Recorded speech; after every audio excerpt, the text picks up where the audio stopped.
Hello दोस्तों, स्वागत है आप लोग का। दोस्तों आज डेट है 5th ऑफ नवंबर। देखेंगे करंट अफेयर न्यूज़ में कौन-कौन सी न्यूज़ इंपॉर्टेंट है हमारे एग्जाम पॉइंट ऑफ व्यू से। आशा करता हूँ आप लोग की दिवाली अच्छी बीती होगी, ठीक है? तो एक आपने रात को पढ़ाई भी की होगी, नया रेज़ोल्यूशन लिया होगा, तो प्लीज़ उसको फॉलो करिए, ठीक है?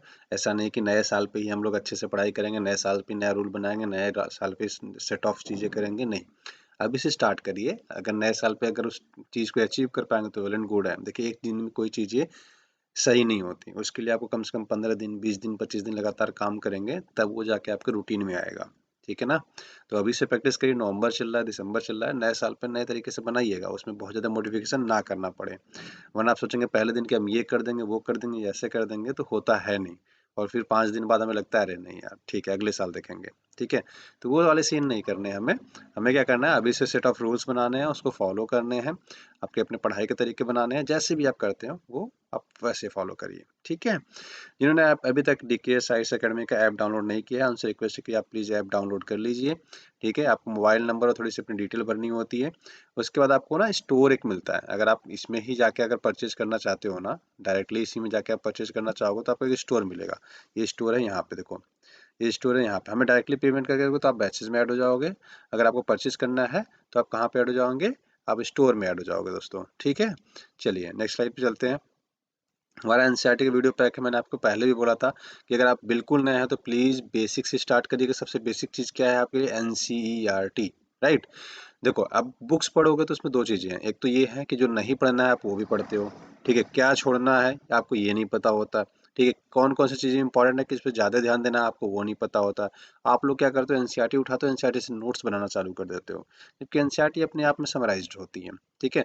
तो आपको ये सारे काम नहीं करने हैं। आप एनसीईआरटी का हमारा वीडियो पैक है, अगर उससे चाहे तो आराम से लेके पढ़ सकते हैं, जिससे कि आपको ये मेहनत नहीं करनी पड़ेगी कौन सा छोड़ना है, क्या पढ़ना है, क्या नहीं पढ़ना है, और उसमें आपको सारा गाइडेंस दिया गया है। उसके अलावा हमारा फाउंडेशन कोर्स चालू हो रहा है दोस्तों 9 नवंबर को। आप अगर ज्वाइन करना चाहो तो प्लीज़ ज्वाइन कर लीजिए, ठीक है? और उसके अलावा वेरियस छोटे-छोटे कोर्सेज़ हैं, तो आप अगर उस फाउंडेशन कोर्स के अलावा भी ज्वाइन करना चाहो तो आप कर सकते हो, ठीक है? पेमेंट मेथड मैंने बताया रखा 3 तरीके से कर सकते हो। इसी नंबर पे आप फ़ोनपे, पेटीएम, गूगल पे, भीम यूपीआई के थ्रू पेमेंट कर सकते हो या अकाउंट में पेमेंट कर सकते हो। अदरवाइज़ आप चाहो तो हमारे ऐप के थ्रू भी पेमेंट कर सकते हो। तीनों ऑप्शंस आपको मिलते हैं, ठीक है? अच्छा, करना क्या है आपको? पेमेंट करने के बाद पेमेंट का स्क्रीनशॉट, अपना नाम और मोबाइल नंबर हमें इसी नंबर पे व्हाट्सएप कर देना है, ठीक है? उसके बाद अब सारा प्रोसेस हो जाएगा आपका और आप रजिस्टर्ड हो जाओगे। हाँ, जितने वीडियोज़ मिलेंगे आप जब तक चाहो तब तक देख सकते हो, उसमें आपको एक बेनिफिट मिला जाएगा, ठीक है? चलिए अब करंट अफेयर की तरफ बढ़ते हैं। देखो अभी छुट्टियाँ हैं, 2 दिन से 3 दिन से चल रही हैं, तो बहुत ज़्यादा करंट अफेयर है नहीं एक्चुअली में, ठीक है? तो जो-जो न्यूज़ में थे, तो मैं थोड़ा-सा उसको कोशिश किया मैंने एक्सट्रैक्ट करके पढ़ने के लिए। कुछ ऐसी चीज़ें सीखने को मिलेंगी आपको जो शायद आपने नहीं सोची होगी या नहीं पढ़ी होगी। जैसे सबसे पहले बात करें गंगा नदी डॉल्फिन के बारे में, ठीक है? अब गंगा नदी डॉल्फिन सब जानते हैं। अभी हुआ क्या है कि जल शक्ति मंत्रालय ने गंगा नदी जो डॉल्फिन है उसके बचाव के लिए कुछ गाइडलाइंस जारी की। अब वो क्या गाइडलाइंस जारी की हैं वो इम्पोर्टेंट नहीं होता, क्योंकि गाइडलाइंस हमेशा कुछ ना कुछ आती रहती हैं। गंगा नदी की जो डॉल्फिन होती है उसके लिए क्या-क्या काम किए गए हैं, कहाँ रहती है, उसका हैबिटेट कैसा होता है, ये सारी चीज़ें इम्पोर्टेंट होती है आपके लिए। जैसे एक-एक करके देखो समझने की कोशिश करते हैं, ठीक है? देखो सबसे पहले हम समझेंगे कि इसका वैज्ञानिक नाम क्या है। तो ये प्लैटानिस्टा गैगेटिका, इसका ये क्या है वैज्ञानिक नाम। इसकी खोज कब हुई थी? लगभग 1801 के आसपास इसकी खोज हुई थी दोस्तों, ठीक है? अच्छा, ये रहने के लिए इसको हैबिटेट कैसा चाहिए? सॉरी, थोड़ा आवाज़ नॉइज़ हो रहा होगा पटाखों का, ठीक है? इसको रहने के लिए हैबिटेट कैसा चाहिए? हैबिटेट का मतलब है जहाँ वो आसानी से जी सके। तो ये केवल मीठे पानी में ही रह सकती है। आप जो गंगा नदी डॉल्फिन होती है वो समुद्र में नहीं पाई जाती। क्यों? क्योंकि समुद्र का पानी जो होता है दोस्तों खारा होता है, ठीक है? खारा होता है, तो वो मतलब साल्टी होता है, तो बेसिकली उसमें आप वो रह नहीं पाएंगे। तो गंगा नदी जो डॉल्फिन होती है दोस्तों केवल मीठे पानी में रहती है। एक पहला लाइन याद रखिएगा। अच्छा, इसमें एक और सबसे बड़ी बात जो लोग नहीं जानते होंगे, ये दृष्टिहीन होती है। जो गंगा नदी डॉल्फिन होती है दोस्तों ये दृष्टिहीन होती है, इसको दिखाई नहीं देता है। तो फिर आप सोचोगे शिकार कैसे करती है? मछलियाँ, मतलब मछली, ये डॉल्फिन्स क्या करती है? मछलियाँ ही खाती है, राइट? ये क्या होता है, अल्ट्रासोनिक ध्वनियाँ निकलती हैं। जो सपोज उसके सामने कोई मछली है, ठीक है, तो उससे अल्ट्रासोनिक ध्वनि निकलती है, या फिर कोई कुछ और भी है, ठीक है, तो अल्ट्रासोनिक ध्वनि निकलती है, ये इसको आता है इसके पास, फिर ये इसको ये गेस करती है कितनी दूरी पे है, उसके तहत क्या करती है? अपना शिकार करती है, एक इमेज बनाती है। सपोज करो ये यहाँ पे डॉल्फिन है, यहाँ पे मछली है, ठीक है, तो यहाँ से इससे अल्ट्रासोनिक वेव्स निकलेंगे, इससे टकराएगी, फिर ये इमेज बनाएगी कि कितनी दूरी पे हो सकता है। मान लेते हैं 5 मीटर की दूरी पे हो, तो ये गेस करेगी कि 5 या 6 मीटर की दूरी पे है, तो उस हिसाब से क्या करती है? शिकार करती है, ठीक है? अच्छा, एक छवि बनाती है, इसको क्या बोलते हैं? सुसु बोलते हैं। तो ये याद रखिएगा सुसु किसे कहते हैं, कई बार आपसे एग्जाम में पूछा जा सकता है, तो ठीक है, तो गंगा नदी डॉल्फिन के लिए ही टर्म्स है जो अपने दिमाग में एक छवि बनाती है, जिसे हम क्या कहते हैं? सुसु कहते हैं, ठीक है, तो ये याद रखिएगा। अच्छा, एक क्वेश्चन और बनेगा कि गंगा नदी जो डॉल्फिन है, ठीक है, ये बस इंडिया में पाया जाता है? नहीं, ये बस ओनली इंडिया में नहीं पाया जाता दोस्तों। देखिए, लगभग 80% भारतीय उपमहाद्वीप में पाई जाती है। अब 80% भारतीय उपमहाद्वीप में पाई जाती है तो बाकी भी चीजें तो होंगी कहीं, ठीक है, तो याद रखिएगा, बस भारत में ही नहीं पाई जाती हैं, ठीक है, तो ये टर्म्स आप याद रखिएगा, आपके एग्जाम पॉइंट ऑफ व्यू से क्या हो जाता है, इंपॉर्टेंट हो जाता है, ठीक है। चलिए थोड़ा सा आगे बढ़ते हैं। अब जो भारत का वन्य जीव संरक्षण अधिनियम 1972 है, तो उसमें कहाँ रखा गया, ये एग्जाम पे पॉइंट ऑफ व्यू से इंपॉर्टेंट हो जाता है। इसके लिए क्या क्या प्रोजेक्ट चलाए जा रहे हैं, ये इंपॉर्टेंट हो जाता है। देखो, वन्य जीव संरक्षण अधिनियम जो बना 1972 में, ठीक है, इसमें गंगा नदी डॉल्फिन को प्रथम अनुसूची में रखा गया है, ठीक है, मतलब इसका है कि शिकार आप नहीं कर सकते, सिंपल सा लॉजिक ये है कि आप इसका शिकार नहीं कर सकते। आईयूसीएन की रेड लिस्ट की बात करें तो लुप्त प्राय कैटेगरी में है, और साइट्स में भी कहा जाता है इसको लुप्त प्राय। अब आपके लिए काम क्या है, आपके लिए को मैंने 3 होमवर्क यहाँ पे तैयार कर दिया। क्या पहला क्या है, भारतीय वन्यजीव संरक्षण अधिनियम 1972 कब बना था, ये तो दिख रहा है सामने। इसमें क्या क्या होते हैं, 6 टॉपिक्स है, तो 6 अनुसूचियां, तो क्या क्या क्या है इसमें, ठीक है, ये आपको देखना है। आईयूसीएन क्या है, आईयूसीएन कब बना, कैसे फंक्शन करता है, क्या क्या इसकी लिस्ट होती है, ये है। रेड लिस्ट डाटा क्या होता है, ये आपको देखना है।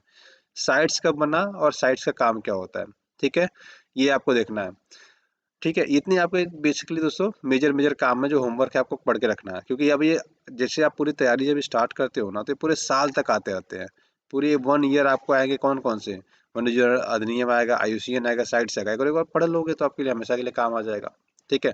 अब हमने प्रोजेक्ट बेसिकली कौन कौन से प्रोजेक्ट बनाए हैं या काम किए हमने ये गंगा डॉल्फिन को संरक्षण करने के लिए। तो एक प्रोजेक्ट डॉल्फिन चला था, ठीक है, 2020 में 62 के टाइम में हमारे देश के प्रधानमंत्री जी ने कहा था कि इसे हमने टाइगर को सेव किया है आबादी बढ़ाने के लिए, ऐसे हमें क्या करना है, प्रोजेक्ट डाइफन। प्रोजेक्ट टाइगर चला था, क्यों प्रोजेक्ट टाइगर चला था दोस्तों, प्रोजेक्ट टाइगर चला था टाइगरों को सेव करने के लिए, राइट। तो इन्होंने कहा कि हम प्रोजेक्ट डॉल्फिन चलाएंगे डॉल्फिन्स को सेव करने के लिए। एक डॉल्फिन अभ्यारण्य भी है, कहाँ पे है, विक्रमशिला गंगा डॉल्फिन अभ्यारण्य बिहार में, तो ये याद रखिएगा, ठीक है, कहाँ पे है, बिहार में, ठीक है। गंगा नदी डॉल्फिन दिवस भी मनाया जाता है, कब, 5 अक्टूबर, तो ये भी याद रखिएगा, राष्ट्रीय गंगा नदी डॉल्फिन दिवस भी मनाया जाता है 5 अक्टूबर को, क्यों, क्योंकि हम इसको संरक्षित कर सकें, ठीक है। अच्छा, इसके लिए दिक्कत क्या होती है, देखो बेसिकली जो डॉल्फिन होती है ना, इसके लिए बहुत सारी दिक्कतें होती है। अच्छा, एक चीज और, ठीक है, चलिए देखिए, ये जो डॉल्फिन होती है ना, इसके लिए दिक्कतें क्या क्या है, मतलब ये सर्वाइवल इसका मुश्किल क्यों हो जाता है। देखो, एक तो इसको साफ पानी चाहिए, मीठा पानी चाहिए, ठीक है। अब होता क्या है, एक किनके किनसे किनसे ये परेशान होते हैं, पहले मछुआरे, ठीक है।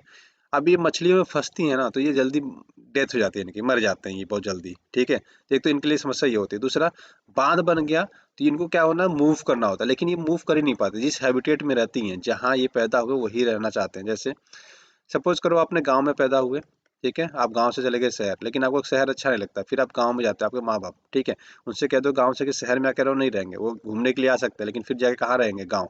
तो डॉल्फिन का भी लिए एक जो उसका गांव होता है, वो गांव छोड़ना नहीं चाहते, उसको शहर में जाके मजा नहीं आने वाला, ठीक है। तो डैम बनते हैं, वहाँ वो परेशान हो जाती है, मछलियाँ शिकार करते हैं, वहाँ परेशान हो जाती है।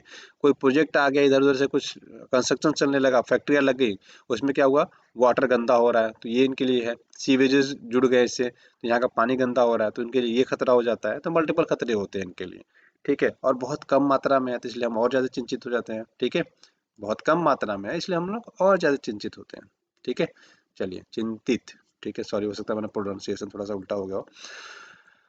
ठीक है। अच्छा, एक चीज़ और सुनिए, गंगा नदी डॉल्फिन के बारे में पढ़ा, बार बार किसका नदी नाम आ रहा था, गंगा नदी का। तो एक बार देखो, अब स्मार्ट स्टूडेंट्स वही है, जब गंगा नदी की बात आ रही है तो आप गंगा नदी क्या कर सको, बार बार गंगा नदी के बारे में आ रहा है तो गंगा नदी को भी पढ़ना चाहिए। अब हम क्या करेंगे, डॉल्फिन के बारे में पढ़े, हमें लग रहा है हमने हमारी पूरी तैयारी होगी। अब देखो मैंने कितने काम दिए आपको, यहाँ पे एक्स्ट्रा होमवर्क हो गया आपके लिए। पहला होमवर्क तो ये हो गया कि आपको वन्यजीव संरक्षण अधिनियम पढ़ना चाहिए, आईयूसीएन दूसरा होमवर्क हो गया, तीसरा साइट्स हो गया, पहला चौथा आप गंगा नदी पढ़ ही रहे हो, तीन तो यहाँ पे मतलब होमवर्क टाइप में हो गए। पांचवा क्या आ जाएगा, गंगा नदी चल रहा है, तो पांचवा आपके लिए चौथा होमवर्क हो गया आपके लिए गंगा।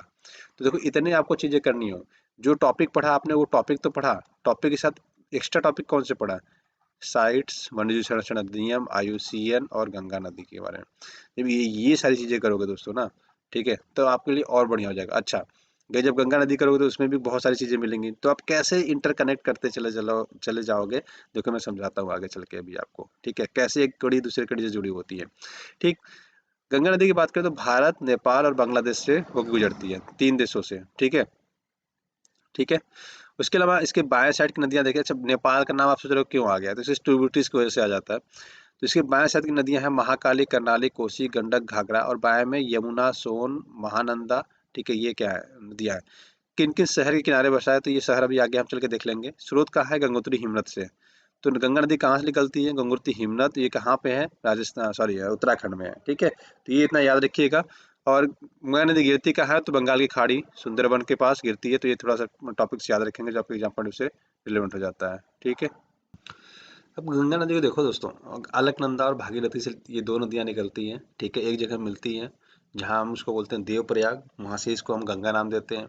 अब कौन कौन से, एक तो स्टेट से गुजरती है गंगा नदी, प्लस इसकी लंबाई कितनी है, प्लस कौन कौन से मेजर्स आपकी स्टेट हैं जो इसके किनारे पे बसे हुए हैं। ठीक है, तो ये बेसिकली आपको इतने चीजें पते होने चाहिए। ठीक है, चलिए, आ, तो इसकी लंबाई की बात करें तो 2525 किलोमीटर इसकी लेंथ है। तो ये याद रखेंगे सबसे पहला काम।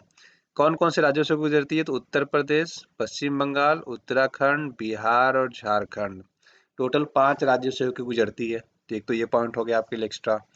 उसके बाद मेजर मेजर सिटीज कौन सी है। ठीक है, तो देवप्रयाग जहाँ पे गंगा के नाम से इसको कहते हैं। ठीक है, कन्नौज, इलाहाबाद जहाँ यमुना मिलती है, कन्नौज में रामगंगा मिलती है, गाजीपुर में गोमती मिल जाती है। ठीक है, उसके अलावा बात करें तो छपरा, ठीक है, छपरा में घाघरा मिल जाती है, पटना में सोन मिल जाती है, हाजीपुर, भागलपुर, मालदा। ये फेमस फेमस रिवर्स है। ठीक है, सॉरी प्लेसेस है जिसके किनारे पे कह सकते हो ये बसा हुआ। वाराणसी की बात करें तो वाराणसी भी कहाँ पे है, वाराणसी यहाँ से स्टार्ट होता है। तो ये मेजर मेजर सिटीज कहाँ है, आपकी गंगा नदी के किनारे ही बसे हुए हैं। तो ये थोड़ा सा आपके एग्जाम पॉइंट से रिलेवेंट हो जाता है। ठीक है, तो आप गंगा नदी के बारे में बस मैप वगैरह डाउनलोड करिए, ऐसे थोड़ा देखिए रिवर सिस्टम कहाँ पे कैसे कैसे है। ठीक है, वरना रिवर सिस्टम की बहुत सारी आपको किताबें मिल जाएंगी, आप जस्ट रिवर सिस्टम किताबें बस खरीद लीजिए, आपको बहुत सारी चीजें मिल जाएंगी। ठीक है, जैसे कि मैंने इमेज बना रखा है, जैसे कि आपको थोड़ा सा अगर पढ़ना हो तो आप देख सकते हैं। ठीक है, भागीरथी से निकलती है यहाँ से, ठीक, और यहाँ से अलकनंदा से, ये दोनों नदियाँ आके यहाँ पे मिलती है देवप्रयाग में, इसको हम बोलते हैं देवप्रयाग। यहाँ पे, यहाँ से इसका नाम हो जाता है गंगा। ठीक है, फिर रामगंगा, साई, गोमती, घाघरा, घाघरा में अच्छा शारदा, सरजू, ये आपका रति, ये सारी नदियाँ घाघरा में मिलती है। फिर गंडक, बूढ़ी गंडक, भागीरथी, सॉरी भागमती, कोसी। ठीक है, कोसी, महानंदा, फरक्का, ये सारी नदियाँ इधर से आके मिलती हैं। इधर से देखोगे तो आप यमुना की सारी ट्रिब्यूटरी जाती है, काली, बनास, चंबल, ठीक है, और काली सिंध, और बेतवा, केन। ये हरिद्वार से इधर देखो, यहाँ पे हरिद्वार का ये आ जाता है प्लेस। ठीक है, इससे आगे ये संगम में आके मिलती है, कहाँ पे, इलाहाबाद में, जिसको हम प्रयागराज के टाइम बोलते हैं। तमसा और सोन इसकी, और राइट साइड की ट्रिब्यूटरी से आगे बढ़ेंगे तो हुगली, से मिलता है अजय और दामोदर। ठीक है, और ये आके आगे गंगा नदी में मिल जाती है। ठीक है, तो ये बेसिकली इसका पूरा रूट होता है। तो इसको डिटेल्स के बाद डिटेल से पढ़िएगा। ठीक है, एक रिवर की चर्चा में दोस्तों, कमेंग, कमेंग रिवर की अगर बात करें तो दोस्तों एक्चुअली क्या हुआ था, यहाँ पर लैंडस्लाइड हुआ था। ठीक है, अच्छा, लैंडस्लाइड होता है तो बहुत सारे कंकड़ पत्थर सब तालाब में जाके, या जो नदियाँ जा रही होती हैं उसमें मिल जाती है। तो उससे इफेक्ट क्या क्या हो सकता है, क्या एक इन्वायरमेंट या इकोसिस्टम को हमारी डिस्टर्बेंस हो सकती है क्या, कभी एक बार सोच के देखिएगा। जैसे ये पहाड़ चट्टान टूट के जाके पूरी पानी में मिलते होंगे, पानी पूरा गंदा हो जाता होगा। ठीक है, जिसमें ऑक्सीजन लेवल क्या हो जाता होगा, कम हो जाता होगा। तो जहाँ पे मछलियाँ रहती होंगी, उनके जीवन जो जीती हैं, उनके जीवन जीने के चांसेस कम हो जाएंगे, मरने, बहुत ज़्यादा मछलियाँ मर सकती हैं क्योंकि उसमें ऑक्सीजन की कमी हो जाएगी। ठीक है, तो आपको पता है H2O, पानी के अंदर भी क्या होता है, पानी के अंदर भी दोस्तों ऑक्सीजन होता है। ठीक है, तो ये थोड़ा सा टर्म्स याद रखिएगा, कई बार आपसे एग्जाम में पूछा जा सकता है। तो केमोंग की अगर बात, कमेंग की बात करें, तो कमेंग दोस्तों बेसिकली एक ट्रिब्यूटरी है ब्रह्मपुत्र की, जो उसके राइट साइड से आके मिलती है। ठीक है, तो ब्रह्मपुत्र नदी कहीं इधर से आती है, ऐसे टीसांग को बोलते हैं। ठीक है, ऐसे आते आते आते आते ये पूरा इंडिया, मतलब आसाम से होते हुए फिर इधर ये चली जाती है ऐसे। ठीक है, यहाँ पे आता है आपका कमेंग रिवर। तो ये रिवर आती है जो आप आके मिल जाती है किससे, आपके ब्रह्मपुत्र से मिल जाती है। तो ये याद रखिएगा कि ये चाइना और इंडिया में, सॉरी चाइना और इंडिया में, हाँ चाइना और इंडिया में है कौन, कमेंग रिवर। और ब्रह्मपुत्र की ट्रिब्यूटरी है, ट्रिब्यूटरी मतलब सहायक नदी है जो दाहिने साइड से मिलती है। जैसे अगर आप ऐसे चल रहे हो ना, तो आपका देखोगे हमेशा ये राइट साइड होगा इधर से, इधर आपका लेफ्ट साइड होगा। ठीक है, इधर राइट साइड होगा, इधर लेफ्ट साइड होगा, तो ये थोड़ा सा ध्यान दीजिएगा। ठीक है, चलिए आगे बढ़ते हैं। सीओपी 26 मैंने आपको पढ़ा रखा है, मैंने इसलिए इसमें से स्लाइड्स रखा हुआ है क्योंकि एक बार इसको प्लीज़ आप फिर से देखिएगा। ठीक है, कि ग्लासगो कहाँ पे है, स्कॉटलैंड कहाँ पे है, इंग्लैंड, यूके में कितने कंट्री आ जाती हैं, इंग्लैंड में कोई कंट्री आती है कि नहीं आती है। ठीक है, ग्रेट ब्रिटेन में कितनी कंट्री आती है, सब समझने के लिए मैंने इसको आज स्लाइड छोड़ रखा था कि एक बार आपका थोड़ा सा रिविजन हो जाए। ठीक है, तो याद रखिए ग्रेट ब्रिटेन में मेनलैंड आ जाता है स्कॉटलैंड, वेल्स, इंग्लैंड, और यूके में जाता है आपका नॉर्दर्न आयरलैंड, स्कॉटलैंड, वेल्स और इंग्लैंड। ठीक है, तो ये थोड़ी चीज़ें थी जो आप याद रखिएगा। ठीक है, ऐप डाउनलोड नहीं किया DKSS अकेडमी का दोस्तों, ऐप डाउनलोड कर लीजिए, और इसमें आप अपना मोबाइल नंबर डाल के अपनी डिटेल रजिस्टर कर सकते हैं। जो भी आपको परचेस करना होगा स्टोर से परचेस कर सकते हैं, डायरेक्टली परचेस कर सकते हैं। एनसीईआरटी आप बिल्कुल बेसिक से स्टार्ट करिए। ठीक है, और इसके अलावा हमारा फाउंडेशन कोर्स स्टार्ट हो रहा है, आप चाहे तो ज्वाइन कर सकते हैं। आज के वीडियो में दोस्तों बस इतने रखते हैं। आशा करते हैं वीडियो पसंद आया होगा। पसंद आए तो अपने दोस्तों के साथ लाइक से सब्सक्राइब करना ना भूलिएगा। वीडियो देखने के लिए बहुत बहुत धन्यवाद। आपका दिन शुभ हो। Thank you so much. Have a great day.